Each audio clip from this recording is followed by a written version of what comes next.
Okay, paano naman to? Ito. Alam nyo to yung music na pag-ising na naman to. So, alam nyo yun? Ay, kung yung ay, alam nyo yung music na yun, yung parang at makikita mo talagang sinisira din ito. ay, alam nyo yung music, yung parang gano'n na tuloy-tuloy. Ito kayo guys, yung tuloy-tuloy ko, yung parang ano. Tara. Habitat disruption, open mind kapag mga miyembro ng ating ecosystems, no? Sinira yung, katulad ng pagninira din dito. Sinisira, tinatanggal yung topsoil, lalo pa yung ilalim. Okay, didiin mo lang mo. Topsoil, ano ba nasa taas ng lupa, yung mga puno. Diba? Mga tanim. So, siyempre, tanggalin mo muna yan. Tapos, tutulin mo.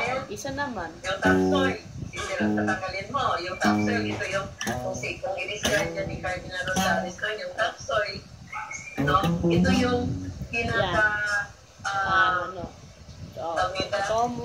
ito yung pinaka mayaman na parte ng lupa kung saan tayo nagtatanim, no?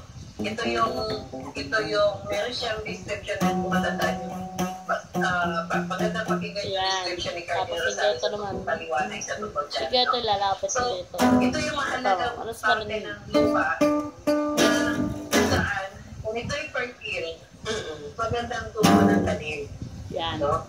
So, sirain yan. So, katapos ko lasunin yan, no? Alright, tapos na yung video na to. So, alam mo na ito. Kapag napatag mo na yung buto sa iyong pagmimina, ano pa mangyayari? Diba? So, pumunta na ang Palawan. Like it yung card, nasa dyan, meron pa dyan video, marami to. 10,000 million pa yun eh.